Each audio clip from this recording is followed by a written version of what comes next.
వైశాఖ మాసం రెండో పక్షంలో ఒకరోజు ఎండ తీక్షణంగా కాసింది. దళ్ళు ఇళ్ళు కూడా ఎండకి కాలి పెళపెళ్లాడుతున్నాయి. భూమంతా ఎండి బీటలు వారిపోయింది. వెచ్చని వడగాలి రాత్రి 10 దాటాక కూడా వీస్తోంది. జనం ఇళ్లల్లో పడుకోలేక బయట మంచాలు చాపలు వేసుకుని పడుకున్నారు. భద్రయ్య గారు, భాస్కర్రావు బయట రోడ్డు అంచు దగ్గర పడుకున్నారు. పద్మ, ముసలమ్మ చూరు కింద పక్క వేసుకున్నారు. పగలల్లా ఎండ తీవ్రతకి నిద్రపట్టక బాధపడి పడుకోగానే అందరూ గాఢంగా నిద్రపోయారు. రాత్రి సగం దాటింది. నిప్పు నిప్పు అని పెద్ద కేకలు విని ఆ చుట్టుపక్కల బయట పడుకున్న వాళ్ళంతా లేచారు. భాస్కర్రావు గబీమని లేచాడు తత్తరపాటుతో. లేచి చూస్తే ఏముంది, తమిళ్లే. నడికప్పు చుట్టూ అంతా కాలిపోతోంది. మంటలు అంతెత్తున లేస్తున్నాయి. అతను కంగారైపోయాడు. తండ్రి మంచం రోడ్డు మీదకు లాగి పిన్నిని అత్తని లేపాడు. ఇద్దర్నీ చెయ్యి పట్టుకుని బయటికి లాక్కొచ్చాడు. ఇంట్లోకి పోయి సామాన్లు బయటికి చేరేద్దామని చూశాడు. నిష్ఫలమైపోయింది. చుట్టూ పూరిళ్లు అంటుకుని శాంతం మండిపోతున్నాయి. అగ్ని నాలుకలు చాచి ఎర్రగా ఆకాశం వైపు లేస్తోంది భీకరంగా. నల్లని పొగ దట్టంగా కమ్మేసింది. పెంకుటిల్లేమో వాసాలు పెటీమని పగిలి నిప్పురవ్వలు ఫార్లాంగు దూరానికి ఎగిరిపడుతున్నాయి. రోడ్డంతా జనంతో నిండిపోయింది. కొందరు మంటలార్పడానికి వ్యర్థ ప్రయత్నం చేస్తున్నారు. భాస్కర్రావు దగ్గరలో ఎవరింట్లోనూ ఫోను లేకపోవడంతో సామరంగా చౌకు వెళ్లి ఫైర్ సర్వీస్ వాళ్లకు ఫోన్ చేశాడు. అగ్ని విలయతాండవం చేస్తోంది. అక్కడికక్కడ వ్యాపిస్తోంది. భాస్కర్రావు వాళ్లు కాపురు ఉన్న పెద్ద పెంకుటిల్లు చిటికలో భస్మం అయిపోయింది. అందరూ బయటే పడుకుని ఉండడం వల్ల ఇంట్లో నుండి పూచిక పుల్ల కూడా బయటికి తెచ్చుకోలేకపోయారు. ఫైర్ ఇంజన్లు వచ్చేసరికి 6 ఇళ్లు భస్మం అయిపోయాయి. వాళ్లు మిగతా ఇళ్లకు మంటలు వ్యాపించకుండా బ్రహ్మ ప్రయత్నం చేస్తున్నారు. ఎటు చూసినా ఏడుపులు, ఆక్రందనలు. పద్మ, మేనత్త గోడుగోడును ఏడుస్తున్నారు. వాళ్ల చీరలు, మిగతా సామాను సమస్తం బూడిదైపోయాయి. భద్రయ్య గారు ఈ బీభత్సాన్నంతటినీ అలాగే నిలువుగుడ్లు పడి చూస్తూ కూర్చున్నారు. భాస్కర్రావు ఫైర్ సర్వీస్తో పాటు అటు ఇటు పరిగెత్తుతూ వాళ్లకు సహాయం చేస్తున్నాడు. ఇళ్లు కోల్పోయిన దౌర్భాగ్యులు 20 మందికి పైగా రోడ్డు మీద కూర్చుని ఒకరికొకరు చెప్పుకుని ఏడుస్తున్నారు. ఫైర్ ఇంజన్లు తీవ్రంగా పనిచేస్తున్నాయి. భస్మావశేషాల నుంచి ముద్దలైపోయిన పెట్టెల్ని, ఇతర వస్తువుల్ని కొందరు వెతికి తీసి నిరాశ చెంది మరింతగా ఏడుస్తున్నారు.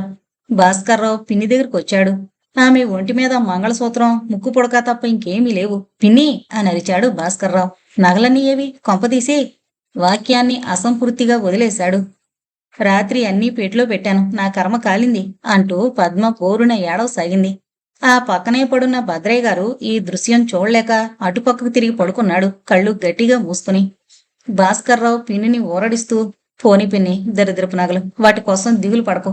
చెంబు తపాలా పోయాయి కదా, వాడుకోవడానికైనా లేకుండా, అది నా విచారం అన్నాడు. భయంకరమైన రాత్రి అంతమవుతోంది. మామూలుగా ప్రతిరోజులాగే కృష్ణ మీద నుంచి తెల్లవారుజామున చల్లని గాలి వీస్తోంది. సూర్యోదయపు చిక్కని ఛాయలు తూర్పున అగుపిస్తున్నాయి. పెట్టెలు కిచకిచమంటూ ఎగిరిపోతున్నాయి. బెజవాడ నగరపు రొద యథావిధిగా ఆరంభమైంది. అగ్నిమాపక దళం వారు తమ పని పూర్తి చేసి వెళ్లిపోయారు. నిరాశ్రయులు అక్కడక్కడ తలదాచుకుంటున్నారు.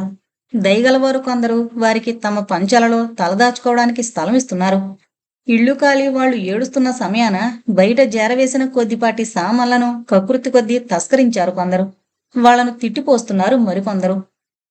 పాప గేబామంటున్నారు. భాస్కర్రావు పిన్నిని, మేనత్తను, తండ్రిని ఎదురుగా ఉన్న ఒక పూరింటి పంచన కూర్చోబెట్టి బయలుదేరాడు.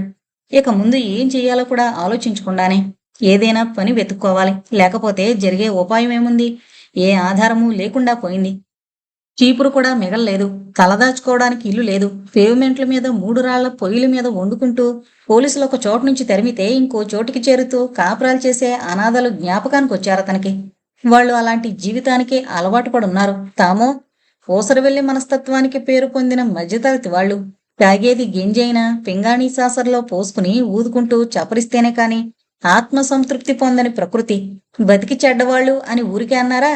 వీళ్లల్లో బతికినాటి లక్షణాలు పూర్తిగా నశించావు. చెడిపోయిన నేటి పరిస్థితి పూర్తిగా అవగాహన కాను కాదు.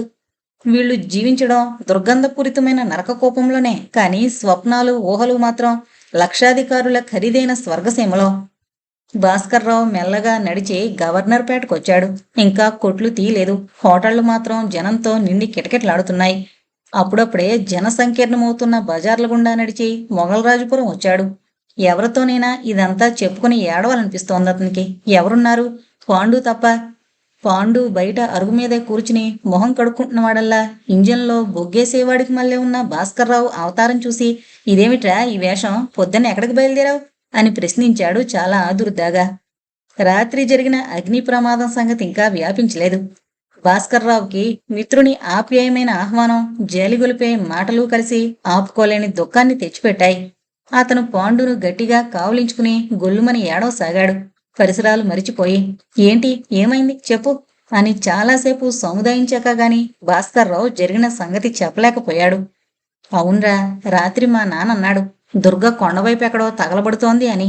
ఇది బస్తీ, ఏ మూల ఏ ప్రళయం వచ్చినా ఇంకో పేటవాడికి పట్టదు చూడు.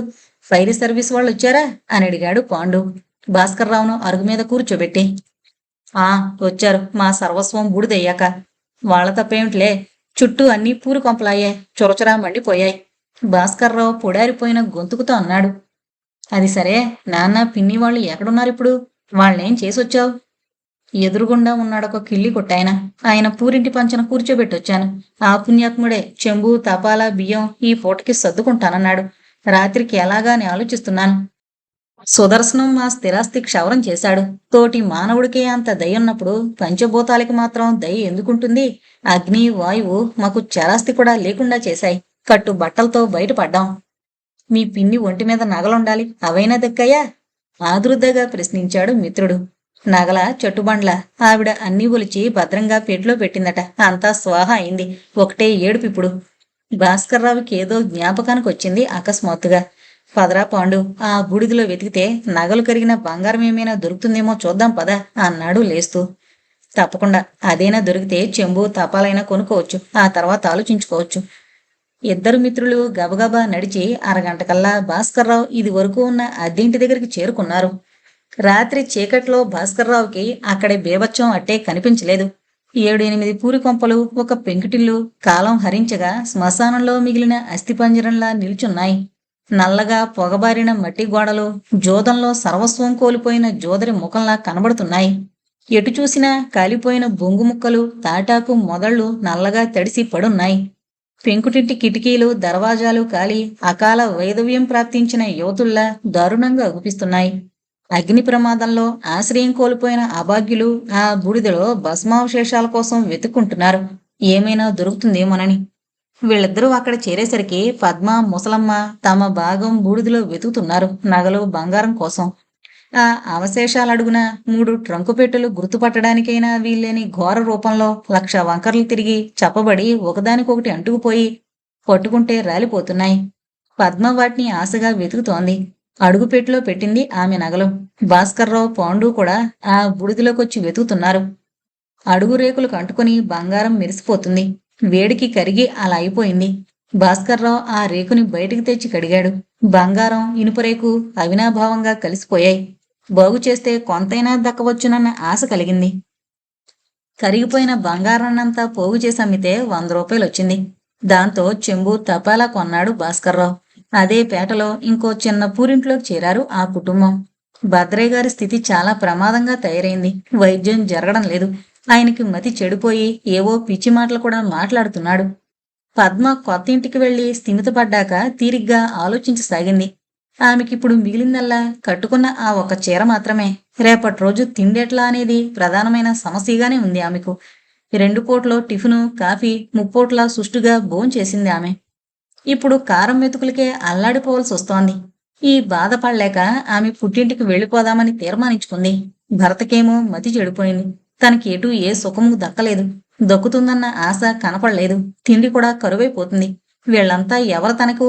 వీళ్ళెలా పోతేయం? తనను నిర్దయగా గొంతుకోసిన వీళ్లతో తనకేం పని? ఆ వేళ భాస్కర్రావు 11 గంటల వేళ ఎక్కడ్నుంచో బియ్యం తెచ్చాడు ఉసూరుమంటూ. అతనిలో వెనకటి మిసమిస తగ్గిపోయి మొహం మొరటు తేలింది. ఒంటి ఛాయి తగ్గింది. సదా ఏదో ఆలోచిస్తూ దిగులుగా ఉంటున్నాడు. వారం 10 రోజుల నుంచి అహర్నిశలో ఉద్యోగం కోసం వెతుకుతున్నా ఏమీ దొరకలేదు. అతను ఇంట్లోకి రాగానే అబ్బాయి అంది పద్మ. ఏంటి అన్నట్టు ఆమె ముఖంలోకి చూశాడు భాస్కర్రావు.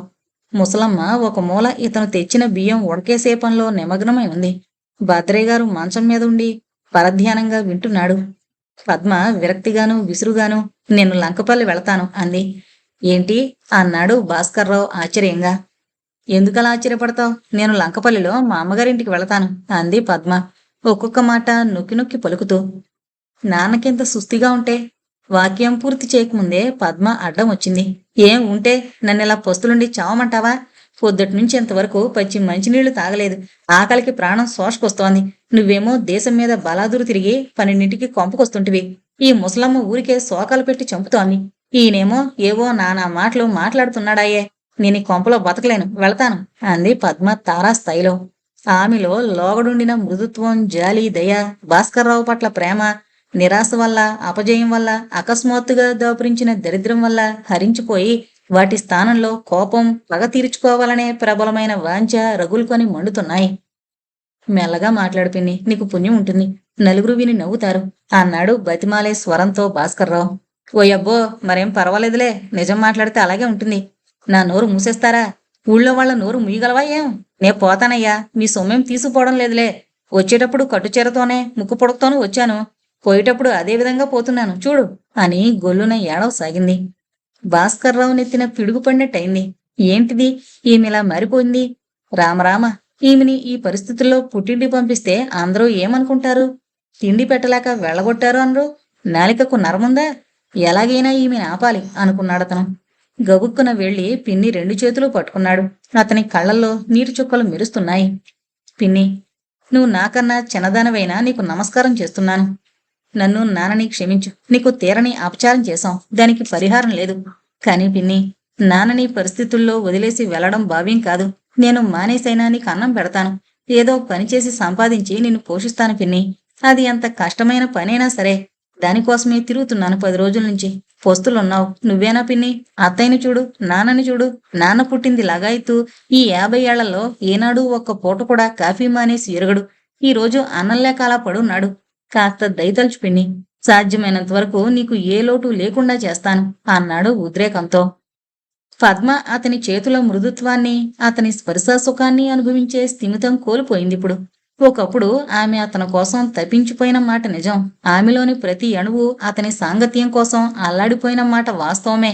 కాని ఇప్పుడు ఆమెకు ఆకలితో కళ్ళు తిరిగిపోతున్నాయి. ఆమెలో హరించుకుపోతున్న ప్రతి రక్తబిందువు ఆకలి, తిండి అని అరుస్తున్నాయి. ఆ యువతే భాస్కర్రావు చేతుల్ని విదిలించుకుని, నేను పోతాను దేవుడో అంటే పోనీయవు, ఇదేం కర్మంట? నేను ఈ పొస్తులు సహించలేను బాబు అంటూ నేల మీద పడి ఏడవసాగింది. యథార్థంగా ఆమెకు ఆ నిమిషాన ఆకలితో ప్రాణం కడబట్టుంది. భాస్కర్రావు అత్తయ్య వంక తిరిగి, తొందరగా అన్నం పెట్టత్తయ్య, పిన్నికి ఆకలి మీద కోపం మరీ ఎక్కువ అవుతుంది అన్నాడు. ఓ గంటకల్లా అందరూ అన్నం తిని లేచారు. అక్కడి నుండి ప్రతి పూట పద్మ ఇదే ధోరణిలో పోట్లాడుతూనే ఉంది. ఆమె ఊహలన్నీ ఇప్పుడు మంచి తిండి మీద, తినుబండారాల మీద ఉన్నాయి. ఎప్పుడూ ఏదో తినాలనిపిస్తోంది. చేతిలో కానీ లేదు. ఏం చేస్తుంది? ఆ మంటనంతా మొగుడు మీద, ఆడబిడ్డ మీద, భాస్కర్రావు మీద చూపిస్తోంది. ప్రతి తడవ నేను పుట్టింటికి పోతాను అంటోంది. కాని ఆమెకి లోలోపల తెలుసు పుట్టింట్లో ఏమీ లేదని. అక్కడ 4 రోజులు మర్యాదగానే ఉంటుంది. 5వ రోజు ఇదే దరిద్ర దేవత అక్కడ ప్రత్యక్షమవుతుంది. అయితే బెట్టుగా ఉండాలనో, లేక పుట్టింటి మర్యాద పోతుందనో అహర్నిశలు తన ఊరు గురించి పొగుడుతుంది. భాస్కర్రావు ఆమె మాటల్ని లక్ష్య పెట్టడం మానేశాడు. అదొక రకం చేదస్తు అనుకున్నాడు. అతనిప్పటికి 15 రోజుల నుంచి తెలిసిన వాళ్ల దగ్గర బదులు తెచ్చి కాపురం నెట్టుకొస్తున్నాడు. ఒక బట్టల కొట్లో గుమస్తా పని ఇస్తామన్నారు. జీతం 40 రూపాయలు. ప్రస్తుతానికి అంతే చాలనుకున్నాడు. తండ్రికి చెప్పాడు ఆ శుభవార్త. మేనత్త సంతోషించింది. ఏదో గంజినీళ్లు అని కొంచెం ఆనందం ప్రకటించాడు తండ్రి. పద్మ ఉద్యోగం సంగతి విని, ఎవరు ముక్కును పెడతావ్ ఈ సంపాదన? ఓ పూట కూటిక, ఈ కొంప అద్దిక, చాలే అంది మూతి విరుచుకుంటూ. భాస్కర్రావు మనసు చివుకుమంది. దాంతో ఏంట్లేరా అబ్బాయి అన్నాడు భద్రయ్య ఉభయుల్ని సర్దుతూ. మహా చెప్పొచ్చారులే, ఇంటర్మీడియట్ పాస్ అయి చాకలి పనిచేసినట్టు కొడుకు 40 తెస్తాడట అంటోంది ఆమె కచ్చగా.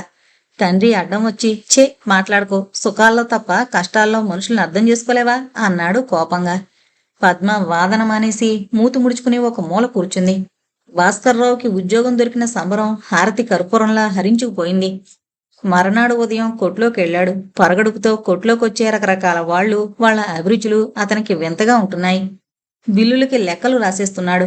ఆ లెక్కలు అతనికి కాలేజీల్లో చెప్పినవి కావు. కొట్లో పెద్ద గుమస్తా మంచివాడు. ఆయన ఆ లెక్కలు ఎలా రాయాల్సింది చెబుతున్నాడు. 10 గంటలకి ఆయన కాఫీకి పోతూ, రావయ్య కాఫీ తాగొద్దాం, ఉసూరుమని కూర్చుంటే పని సాగదు. పొరపాట్లు కూడా పడతాయి అని భాస్కర్రావు రానంటున్నా లాక్కెళ్ళాడు. ఆయనకి 50 ఏళ్లకు పైనే ఉంటాయి. బట్టతల, ఉదయమే స్నానం చేసి విభూతి నుదుటందిద్ది నవ్వుతూ చక్కగా ఉంటాడు. ఎర్రని శరీర ఛాయ. ఆయన స్వస్థలం ఏలూరు. బెజవాడొచ్చి 25 ఏళ్లయింది. అప్పట్నుంచి ఆ కొట్లోనే ఉంటున్నాడు. భాస్కర్రావు మొదట కొట్లోకొచ్చి అడగ్గానే కుర్రాడు మంచివాడుగా కనబడుతున్నాడు, ఏదో చదువుకున్నాడు, పర్వాలేదు అని షావుకారికి సిఫార్సు చేసి ఆ ఉద్యోగం ఇప్పించాడాయన. అనుభవం గలవాడేమో భాస్కర్రావు మొహంలో ప్రతిఫలిస్తోన్న ఆకలి కళ గుర్తించి కాఫీకి కూడా రమ్మన్నాడు. ఇద్దరూ హోటల్లో కాఫీ తాగుతుండగా భాస్కర్రావు వ్యవహారమంతా అడిగి తెలుసుకుని విచారం ప్రకటించాడు. నీకేం పర్వాలేదు నాయనా, మాట సాయం నాదుంది, దిగులు పడకు. కష్టాలు పడితేనే గాని సుఖాలు తెలియవు. నేను నీకు మళ్ళనే చేరేటప్పుడు 15 రూపాయలకు చేరాను. 25 ఏళ్లకు గాను ఇప్పుడు 100 ఇస్తున్నారు అన్నాడు నిష్కల్మషంగా. ఆయనలోని మానవత్వం భాస్కర్రావును కదిలించింది. ఈ కొమ్మ పట్టుకుని పైకి పోవాలనుకున్నాడు. ఎండాకాలం వెళ్లి వానలు ప్రారంభమయ్యాయి. బెజవాడలోని పల్లపు ప్రాంతాలు మురిగిపోతున్నాయి. ఇళ్ల చుట్టూ గుంటలలో నీరు నిలిచి కంపు కొడుతోంది. దోమలు, క్రిములు స్వేచ్ఛా విహారం ప్రారంభించాయి. ఆ ప్రాంతాల్లో నివసించే జనం అన్నం తక్కువై వేరుశెనక్కాయలు, మొక్కజొన్న కండెలు, నూనె పుణుకులు, అట్లు తిని పొట్ట నింపుకుంటున్నారు. ఒకవేళ కొంచెం దగ్గు, పడిసం, జ్వరం వస్తే మాత్రం వాళ్లకు చొప్పున మందిచ్చే నాదుడేడి? ధర్మాసుపత్రులున్నాయి కాని అక్కడిచ్చే నీళ్లు రోగాలు పోగొట్టేపాటి శక్తి కలిగి ఉండవు. ఆ బీదవాళ్ల ఆహారంలో బలం గాని, నిత్య జీవితంలో ఆరోగ్య రక్షణకి గల ఇతర జాగ్రత్తలు కాని ఏమీ ఉండవు. చెత్తా చెదారం తిని నీళ్లు తాగి మండే ఆకలిని అణుచుకోవడం మూలంగా వాళ్ళెప్పుడూ రోగాలకు సమీపంలో ఉంటారు. అవే గనక అంటుజాడ్యాలైతే ఇక అడగనక్కర్లేదు. జనం కిక్కిరిసి ఉండడం వల్ల, బజార్లు ఇరుకువి కావడం వల్ల, ఇళ్లు మరీ ఒకదాని మీద ఒకటిగా ఉండడం వల్ల అంటురోగం అంకురించింది అంటే మంత్రించినట్టు గబగబా 100ల కొద్దీ మనుషుల్ని తుడిచి పారేస్తుంది. అదే జరిగింది ఆ ఏడు. భాస్కర్రావు ఉన్న పేటలో మారుమూల పేవ్మెంట్ మీద జీవించే ఒక రిక్షావాలాకి కలరా తగిలింది. అతని తోటివారు అది గుర్తించక అతన్ని అలాగే ఉంచారు. వైద్యం లేక 4-5 గంటల్లో అతను చచ్చిపోయాడు. అది అలా వ్యాపించింది. 3 రోజుల్లో 20 మందికి తగిలింది. 15 మంది పోయారు. అప్పటికి కాని మున్సిపాలిటీ తాలూకా ఆరోగ్య శాఖ వారు దాన్ని గుర్తించలేదు. ఇక వాళ్లు నిదానంగా తాబేటి నడకన కార్యరంగంలోకి దిగి వ్యాధి నివారణకు పూనుకున్నారు. దబనం లాంటి సూదులు గల సిరంజీలతో శానిటరీ ఇన్స్పెక్టర్లు జీపుల మీద దండయాత్రకు ఉపక్రమించారు. ఆ సూది చూసి చూడగానే వాళ్లు పారిపోతున్నారు. పిల్లలు, ఆడవాళ్లు మరీ హడలిపోతున్నారు. ఈ దబ్బనం సిరంజి దిగేపాటి కండలెక్కడివి వాళ్ల శరీరాల్లో? ఆ పేటలో ఏ రోజు కూలి ఆ రోజు తెచ్చుకునే వాళ్లే ఎక్కువ. పేటకు నడి మధ్యన ఒక మున్సిపల్ మార్కెట్ ఉంది. అక్కడి దుర్గంధం అనారోగ్య వాతావరణానికి మకుటాయమానంగా శోభిల్లుతూ ఉంటుంది. మున్సిపాలిటీ ఆరోగ్య రక్షణ వీరులు అటువంటి క్షేత్రంలో మకాం వేస్తారు. తడవకి 10 మంది చొప్పిన అదే సూదితో పొడిచేస్తున్నారు. ఆ ఇన్స్పెక్టర్ల మొహాల్లో అప్పుడు మెరుస్తున్న గర్వానికి అర్థం చెప్పడం అసాధ్యం. అది యుద్ధరంగంలో వెనకడుగు వేయకుండా శత్రువుల్ని ఒక్కొక్కరినే హతం చేస్తున్న వీరాది వీరుని కళ కావచ్చు, లేదా దుష్ట జంతువుల్ని వేటాడుతూ గురి తప్పకుండా బాణాలు వేసి చంపుతున్న వేటగాడి ఆనందమైనా కావచ్చు. భాస్కర్రావు ఇంటికి తూర్పుగా కొందరికి కలరా తగిలిందన్న వార్త విన్నప్పటి నుంచి పద్మకి కడుపులో కెలుపుతున్నట్టుంది. ఆ వేళ రాత్రి భాస్కర్రావు కొట్టు దగ్గర నుంచి రాగానే మొదలు పెట్టిందామె. పొద్దున్నే ఆయనెవరో ఇన్స్పెక్టర్ వచ్చి మా అందరికీ సూది మందు పొడిచిపోయాడు అని. మా కొట్లో కూడా అందరికీ వేశారు పిన్ని అన్నాడు భాస్కర్రావు. ఈ పేటంతటా కలరా ఉందటగా, నిజమేనా అని అడిగిందామె. అయితే ఏం, కాస్త జాగ్రత్తగా ఉంటే సరి.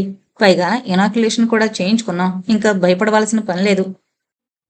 ఏమో బాబు, నేను నసుగుతోంది పద్మ. ఏంటి పిన్ని, సరిగ్గా చెప్పు. భద్రయ్య గారు ఏదో ఆలోచిస్తూ కళ్ళు మూసుకునున్న వాడల్లా లేచి, ఏముందిరా, అది పుట్టింటికి పోతుందట అని తేల్చాడు. ఏం పిన్ని? భాస్కర్రావు ఇది పాత పాఠమే కదా అనుకుని నిర్లక్ష్యంగా అంటూ ఇంటి తడికిన అనుకుని నిల్చున్నాడు. అవును, నాకేం భయం చెప్పడానికి. నేను మొదట్నుంచి మొత్తుకుంటూనే ఉన్నాను, ఇటువంటి పేటలో వద్దు అని. రేపేం జరుగుతుందో ఎవరు చెప్పగలరు నాయనా? నేను పోతాను మా ఊరు. ఈ నరకంలో నేను బతకలేను బాబు అంది పద్మ, తన ఆలోచనకి తిరుగు లేదు అన్నట్టు. అయితే పిన్ని, నాకొక మాట చెప్పు. ఇక్కడ ఉన్నవాళ్లు మనుషులు కాదనా నీ ఉద్దేశం? లేక వీళ్ళంతా చచ్చేవాళ్లు, నువ్వొక్కత్వే బతికేదానివినా? ఏంటి పిన్ని నువ్వు మరీను అన్నాడు భాస్కర్రావు మందలింపు ధోరణిలో. నువ్వేమైనా అనుకో అబ్బాయి, నన్ను మాత్రం రేపొద్దున్న బండికి బాపట్ల పంపించే. మా నాన్న వాళ్ళని చూసి చాలా రోజులైంది. ఒక 10 రోజులు ఉండొస్తాను అంది పద్మ, సంభాషణిక సాగించడం ఇష్టం లేనట్టు తల పక్కకు తిప్పుకుంటూ. నువ్వు అంతగా వెళతానంటే నిన్ను వద్దనడానికి నేనెవర్ని, అలాగే వెళుదువుగాన్లే అన్నాడు భాస్కర్రావు చిరాకుగా. డబ్బు ఖర్చయిపోతుందని దిగులు పడక నాయనా, నా ముక్కు పుడకమ్మి నాకీ చాలు అంది పద్మ ఎత్తి పొడుపుగా. పిన్ని అనరిచాడు భాస్కర్రావు. అంతే. ఆ పైన ఆమెని ఏమనాలో, ఆమెని ఎలా అర్థం చేసుకోవాలో కూడా అతనికి తోచక ఊరుకున్నాడు. స్త్రీ హృదయం ఇంత పాషాణమా అని అతను ఆలోచిస్తున్నాడు. అతనికేం తెలుసు, అదంతా తన మీద ప్రేమ నెరవేరక ఈ వికృత రూపం దాల్చిందని. అసలు పద్మకే తనలోని ఈ మార్పుకి నిజమైన కారణం తెలీదు. ఆమె రోజురోజుకీ అలా మారిపోతోంది. ఈ మార్పుకంతా కారణం పరిస్థితులనే చెప్పాలి. భాస్కర్రావు తెల్లారగట్ల లేచి పద్మను తీసుకుని స్టేషన్కి వెళ్ళాడు. బాపట్ల పోయే ప్యాసింజర్ ఎప్పుడొస్తుందో వెళ్ళి అక్కడ బోర్డులవి చూసి ఎవరెవరినో అడుగొచ్చాడు. ఇంకెంత ఆలస్యం ఉంది అని ప్రశ్నించింది పద్మ. ఏమో, ఆ రైల్వే వాళ్ళకే తెలీదట ఆ సంగతి, ఇక మనకెలా తెలుస్తుంది అన్నాడు భాస్కర్రావు విరక్తిగా. అటు చూడు, పెద్ద బోర్డు కట్టారు, 4:30 గంటలకు వస్తుందని అంది పద్మ ప్యాసింజర్ వెయిటింగ్ షెడ్లో వేలాడుతున్న బోర్డు చూపించి. బోర్డులకేం? ప్యాసింజర్ షెడ్డు నిండా జనం వాడిపోయిన తోటకూర కాడల్లా పడున్నారు సగం నిద్దట్లో. బయట చినుకులు పడుతున్నాయి. చలిగాలి జోరుగా వీస్తోంది. నేలంతా తడిసి బురదగా ఉంది. లైట్లు వెలుగుతున్నాయి. ఏ గూడ్స్ ఇంజన్ కోతేసినా పద్మ ఉలిక్కిపడి చూడు చూడు మన బండేమో అంటోంది. కాదులే పిన్ని, నీ బండి మధ్యాహ్నానికి వచ్చినా వచ్చినట్టే అంటున్నాడు భాస్కరం కటకటాలు కానుకుని నుంచుని. ఏం రైళ్లు నాయనా, రైళ్లు కూడా ఒంటెద్దు బండ్లలా వేళాపాళా లేకుండా రావడమేనా ఏం? నువ్వు రైళ్లనండం పాపం, అవేం చేస్తాయి? నడిపే మహాత్ములు మనుషులు కాదు. నోరు లేని ఎడ్లు ఇంజన్లు ఏం చేస్తాయి పిన్ని? ఊరికే తొందరపడకు, ఎప్పటికోపటికి వస్తుందిలే. అయ్యో రామా, అసలు వస్తుందో రాదో పోయి కనుక్కునిరా పోని. ఎవరిని అడగను, రైళ్ల రాకపోకలు రైల్వే కంపెనీకే తెలియకపోతుంటే. భాస్కర్రావు నుంచోలేక చతికిలబడ్డాడు. పద్మ కూడా కూర్చుంది విసిగి. బండి ఎలాగైతేనేం ఉదయం 7 గంటలకొచ్చింది. ఈలోగానే పద్మ భాస్కర్రావులు రిఫ్రెష్మెంట్ రూంలో కొద్దిగా టిఫిన్ తిని కాఫీ పుచ్చుకున్నారు.